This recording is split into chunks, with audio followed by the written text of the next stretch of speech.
A atração a seguir é recomendada para todas as idades.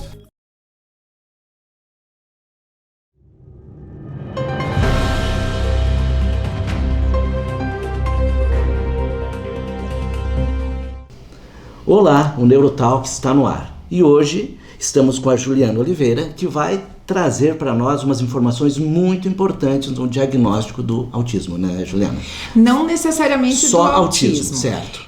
Céu, o que a gente preparou para conversar, para bater esse papo, seria essas questões do neurodesenvolvimento, então. Certo. Que não entra só com o autismo. São vários, né? Porque os transtornos do neurodesenvolvimento é um leque bem amplo e que a gente trabalha com todos eles, né? E pode até ser confundido, né? A pessoa pode pensar que é um autista e não é. Exatamente. Ou vice-versa. Exatamente.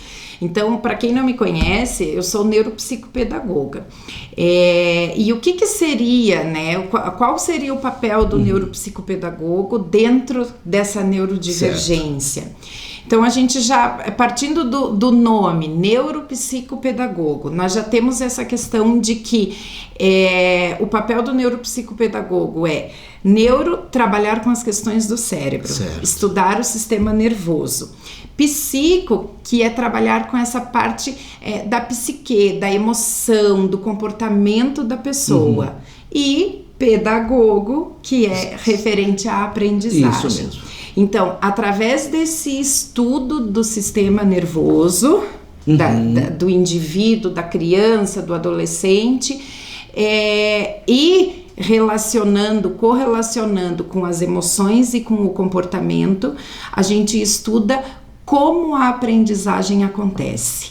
Ou por que de fato ela não acontece. O que está acontecendo, né? Então é feita uma avaliação? Como que é feita essa avaliação? Então assim, dentro desse estudo que a gente faz, normalmente, como você perguntou ali antes, a maioria são crianças que vão, crianças e adolescentes, mas também pode ser feito esse trabalho com adultos também. A gente investiga acerca dos transtornos do neurodesenvolvimento. Então, é um trabalho investigativo baseado na neurociência, em que se faz uma avaliação, tanto quantitativa quanto qualitativa, para que dentro desse perfil traçado, a gente consiga ver o que está acontecendo. Aí sim aparecem os transtornos. Certo. E tem uma idade mínima que tu começa a ver, o que o pai disse, vou ter que levar para Juliana, para conversar, para a gente fazer essa avaliação. Sim, sabe, Céu, assim, quando são os transtornos específicos de aprendizagem, que a gente chama dislexia, descalculia, desortografia, a criança ela pode trazer sinais já na pré-escola, na educação infantil. Que não consegue se concentrar, não consegue. Que seria de 3 ou 4 anos que não memoriza. Exato, mas são sinais. O diagnóstico em si não vai sair. Entendi. Porque eles precisam estar numa fase de leitura e escrita, para que a gente possa realmente detectar. Mesmo, né? Mas o TDAH, TEA, transtornos de fala, transtornos da comunicação, aí pode ser muito cedo. Então, porque às vezes a criança não consegue nem se comunicar, né? As primeiras palavras que tem. Então, eu tô com um neto de 3 meses, ele já começa algumas coisas que o médico diz, olha, tá bem dentro disso. Exatamente. Cada mês é uma evolução, então, cada ano também. Depende do transtorno para ter uma idade, não existe uma idade mínima correta, certo. E nem uma máxima. Porque eu posso ter algum transtorno e a gente vive a vida inteira com ele. Exatamente. E até se acostuma, né? Com certeza, porque você se adapta e tem transtornos que são totalmente adaptáveis. E a pessoa nem imagina que tem aquilo e não sabe que é tão simples depois de tratar. Exato. Né? Depois que tu descobre o que é. E depois dessa fase de avaliação, o teu trabalho termina? Não. Partindo daí, o que acontece? Independente, lá na clínica a gente coloca muito para os pais, né? Independente de o trabalho ser aqui, ser em outro local, porque tem uma série de coisas que envolvem tudo isso, né? O que precisa ser feito? Partindo dessa avaliação, então a gente tem um norte. Certo, sim. Eu já fiz a Então, avaliação, agora eu sei. A criança tem determinado tipo de transtorno, apareceu características assim, assado, na leitura, na escrita, na compreensão, e tudo isso vai no processo de avaliação. Certo. E partindo disso, o que a gente faz? Traça-se um plano individualizado para essa criança, para aquele indivíduo.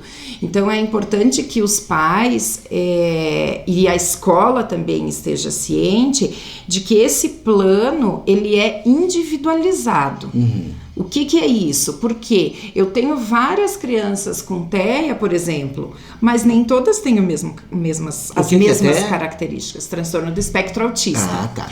E eu tenho várias crianças... Porque às vezes as pessoas que chegando agora não sabem o que a gente acaba nós temos que explicar bem. Com certeza. Então, eu tenho várias crianças com dislexia, que é o transtorno da leitura e da escrita, mas nem todas têm só na parte fonológica, só na parte de compreensão. Então, essa intervenção é importante que ela seja individualizada. Certo. É traçado um plano de acordo com aquilo que apareceu na avaliação e que ele tem...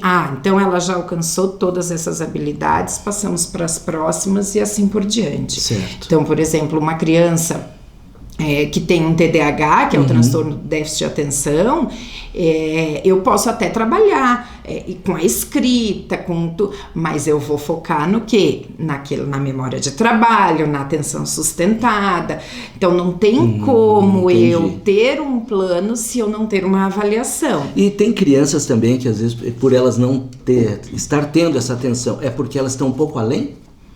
Porque tem crianças que a gente vê que são esses gêniozinhos que existem, que isso aqui não me interessa porque é tão fácil que eu não presto atenção. Existe. Mas aí ele te conta, ele te diz livros e livros falando, né, até de história. E tem criança, isso a gente pode até falar que pode ser um hiperfoco, né? Um hiperfoco. E só naquilo que ela quer. Só naquilo que é interessante. E tu também, nessa avaliação, tu vai estar vendo também. Os pais comentam muito, né? Mas como que ele tem TDAH se vai pra frente do videogame e fica 2 horas concentradíssimo? Justamente porque aquele ali é o foco dele, é aquilo que é interessante. É o que chama a atenção dele. No momento que ele vai pra escola... Muitas vezes aquilo já não é interessante. Isso é interessante até para os pais verem. E os professores, né, que são detalhes mínimos que pode dar algo muito grande nessa avaliação, né? Isso mesmo. Então, essa intervenção, esse plano que se faz para agir referente ao transtorno, e às vezes não é nenhum transtorno, sabe, Céu? Às vezes é uma dificuldade de aprendizagem que é momentânea, que a criança está com problema emocional, problema na família, problemas de saúde. Até ansiedade hoje as crianças estão tendo muito, né? E aí a gente vê, não é um transtorno, é algo que vai, mas precisa se agir e intervir, estimular de acordo com aquela necessidade. Tudo é uma avaliação, né? Tudo parte da avaliação. E os pais? Onde que eles entram nesse processo aí? Os pais têm um papel muito importante. Porque eles convivem a maior parte do tempo com os filhos, né? Muitos, né? Muitos. Porque muitos hoje são as babás e o colégio que vive mais, mas é uma realidade. Mas eu diria que, assim, uma das coisas principais e primeiras é o pai conhecer esse filho e a partir do momento que tem um laudo, que tem um diagnóstico, que esse pai busque conhecimento sobre aquela condição. Por quê? Porque além de ele conhecer as características do filho, ele precisa saber quais características dele estão dentro daquele transtorno. Entendi. Então, por exemplo, um pai que tem um filho que está dentro do transtorno do espectro autista, ele precisa conhecer sobre o transtorno. E quando os pais não aceitam? É complicado. Porque a gente tem conhecido que as pessoas não aceitam. Antigamente até escondiam, né? Sim. Escondiam as crianças porque ele era diferente. E justamente esses que não aceitam são aqueles que não têm o conhecimento sobre determinada condição. Porque nenhum criança vai ser bom eles nenhum descobrirem tipo isso, né? de transtorno é uma doença. é uma Sim. condição que aquela pessoa, que aquele indivíduo, aquela criança apresenta. E quando você tem o conhecimento sobre isso, você consegue ter a compreensão dos atos, das ações, e você consegue exercer o respeito. Então, assim, a primeira coisa que os pais precisam ter em mente é buscar o conhecimento, independente do que seja, de um TDAH. Então eu preciso saber, então é por isso que o meu filho faz isso. Então, se ele está dentro do transtorno do espectro autista e gosta mais de ficar no quarto, então é isso, eu preciso buscar esse conhecimento para poder entender. Porque dentro desse entendimento vai ter o respeito. Então um casal, um pai que tem uma criança dentro do espectro autista que se incomode com barulho, então até ter o conhecimento disso, é frescura dele, vamos... A partir do momento que você tem o conhecimento de que tem coisas que realmente desregulam, tem coisas que realmente não fazem bem, então a gente vai começar a mediar. Entendi. Então Isso não vamos num lugar onde tem, vamos almoçar fora, mas a gente não tem necessidade de ir num lugar que tem um som alto com um barulho excessivo de pessoas. Ou vamos um pouco antes do horário do pico do restaurante, Exato. Né? Então, a partir do momento que os pais entram e buscam o conhecimento. E entendem isso, né? Tem que entender essa criança. E hoje tá muito fácil, né? A internet, as só redes pesquisar, sociais. Né? Antes de levar no profissional, tu pode, isso. O que pode ser? O que pode ser? Exato. Não vamos dizer que né? Sim. Dentro daquilo vou dizer, então, não, espera aí, vamos falar com, e é conhecer um o filho, né? Não, ele faz isso, então vamos diminuir isso, aumentar aquilo, porque qualquer tipo de transtorno traz um tipo de sofrimento, tanto para a pessoa quanto para aqueles que convivem. Então, essas medidas que a gente faz, vamos dizer assim, de mediação, desse relacionamento, com certeza traz uma qualidade de vida. Certo. Né? E os pais que levam para ti lá? É demorado essa avaliação? É mais de uma sessão? Como que funciona? Sim. Para eles terem uma ideia, é uma avaliação, né? bem minuciosa. Não é chegar lá que você não olhou e disse, não, tu tem autismo, tu tem TDAH. Não é assim. E mesmo porque eu, enquanto neuropsicopedagoga, não dou o diagnóstico. A gente aponta todos os critérios e vem como uma hipótese diagnóstica. Tu vai fazer toda... É a anamnese que se fala, né? Conversar tudo certinho, anotar e depois aplicação de testes. Porque a gente trabalha muito com os transtornos de aprendizagem, então eu preciso investigar a questão de leitura, escrita, matemática, compreensão, memorização, tudo isso. Então é feito toda uma bateria de testes e dali saem as hipóteses daquele caso. E na clínica de vocês têm todos os profissionais, né? Sim. Passam por vários profissionais. Isso que é interessante. É uma avaliação multiprofissional. Então não é uma visão, né? É uma visão de...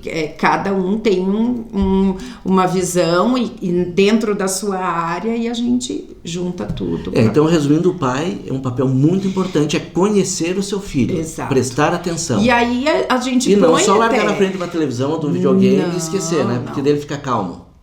Não, porque aí uma criança que tem um transtorno, que vai para terapia, que vai 4 horas para a escola e que só fica de noite com os pais e os pais soltam na TV, fica 5 minutos e tal.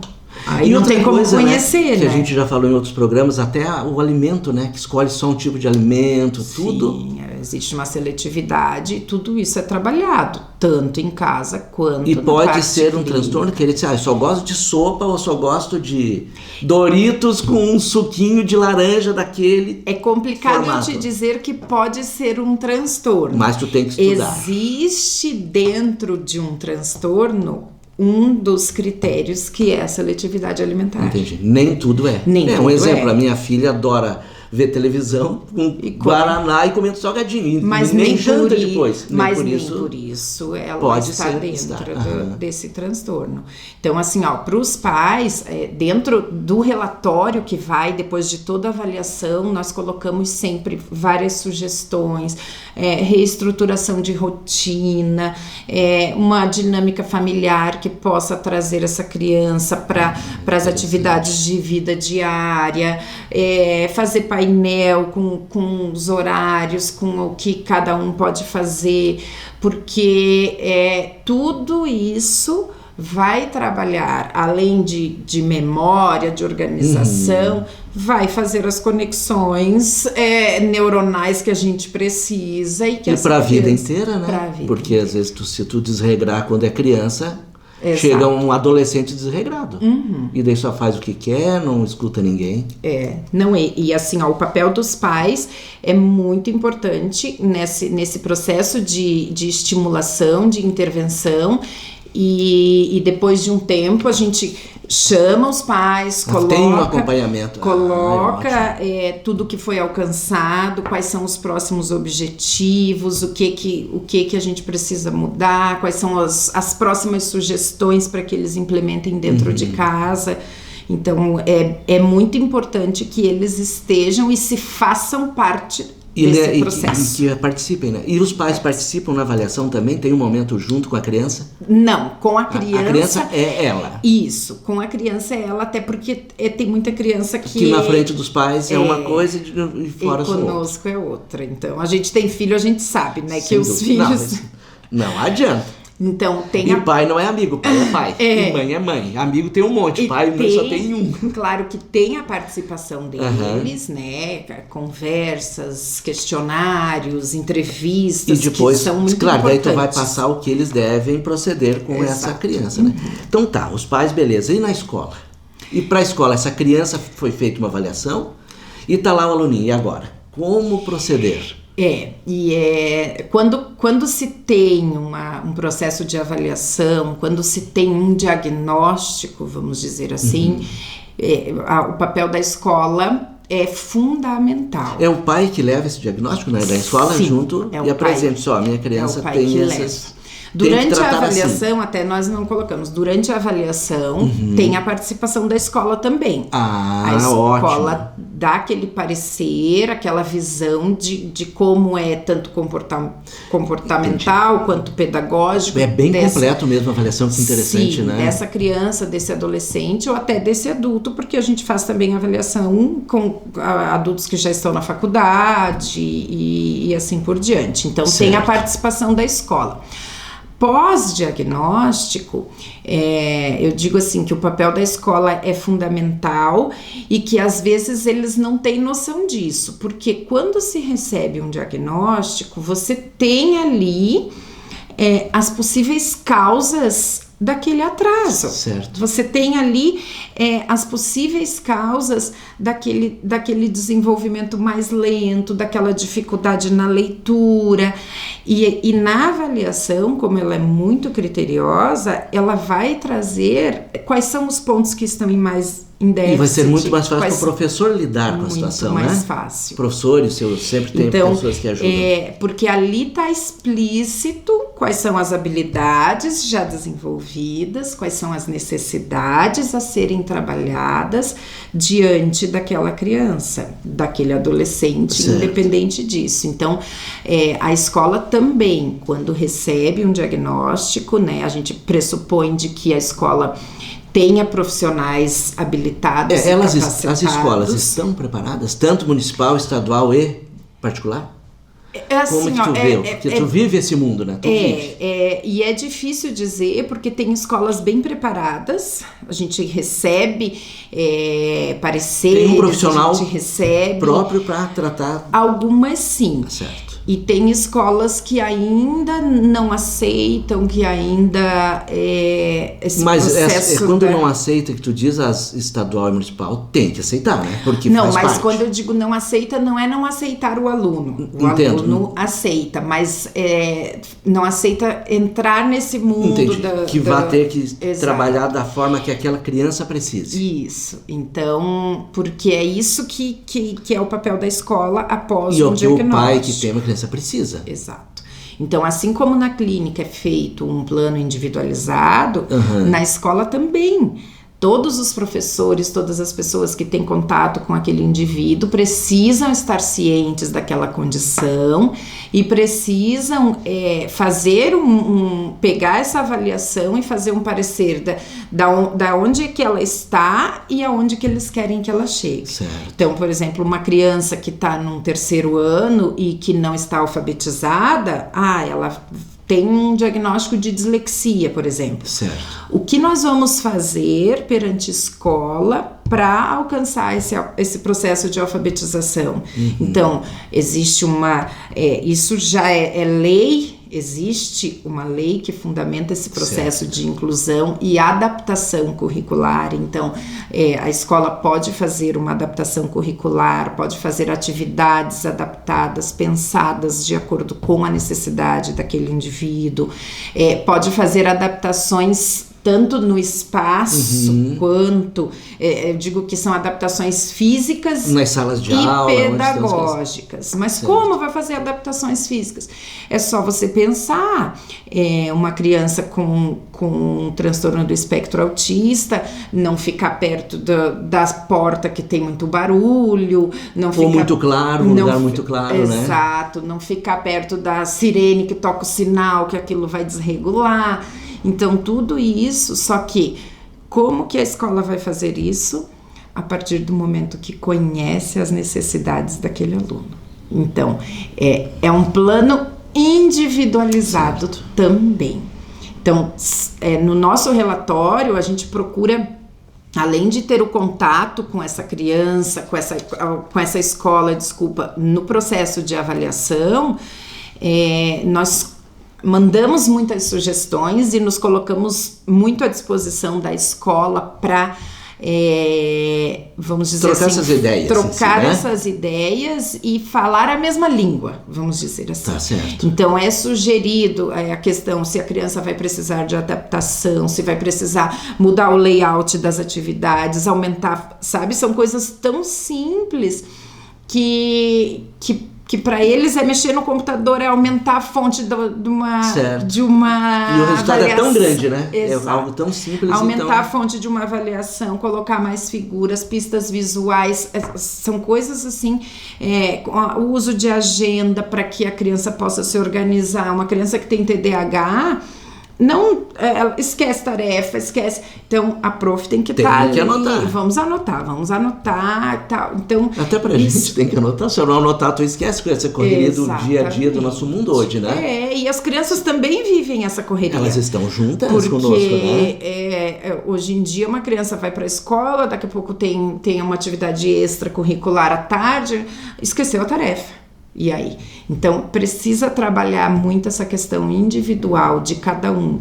E a gente coloca sugestões mesmo bem específicas para cada... Se no laudo a criança tem uma hipótese diagnóstica de dislexia, a gente coloca essa questão de dar mais tempo para fazer as avaliações, essa questão de ter um professor leitor, de avaliar a questão da oralidade, se a escrita é muito comprometida, de não descontar todos os erros de ortografia. Então, até na leitura, né, que muitas crianças não conseguem ler. Exatamente. E às vezes também não é só isso, é por ir na frente e não gostar de estar à frente. Não, um exemplo. Isso tudo tem que ser respeitado. Então, uma criança autista, por exemplo, ela não vai gostar não vai se sentir à vontade, né, apresentando um trabalho. Mas tem Juliana, nós temos 2 minutinhos. o tempo voou, eu falei que mas tem outras formas e a escola tem que estar aberta a isso, usar tecnologia, usar diversas formas de apresentar esse conteúdo. E assim, ali na clínica a gente preza muito por essa parceria. Por quê? Porque o desenvolvimento... Família, escola e clínica. É uma tríade. É a tríade. A gente diz que é a rede de apoio. Certo. Se essa rede de apoio funciona, está ativa e realmente está interligada... E a espera que os pais e os professores entrem em contato. Também, e a gente nós vamos atrás, certo. Nós vamos e além de que no relatório tem muitas informações e a gente se coloca à disposição e se for necessário nós vamos atrás dessa escola para poder deixar realmente uma linha que a gente possa seguir, porque a intervenção em si é a tríade que tem que intervir. Certo. Não basta só o pai levar na clínica, não basta só a escola. Que vai estar curado, um exemplo. Primeiro que não é doença. Não, é um processo. É um processo. Então uma mensagem que tu deixaria para os pais e para a escola, para a gente finalizar o nosso programa de hoje. Primeiro que assim, as nossas ações com as crianças, os adolescentes e os adultos tem que ser de forma, na escola, coletiva, mas com um olhar individualizado. E é como a gente faz na clínica também.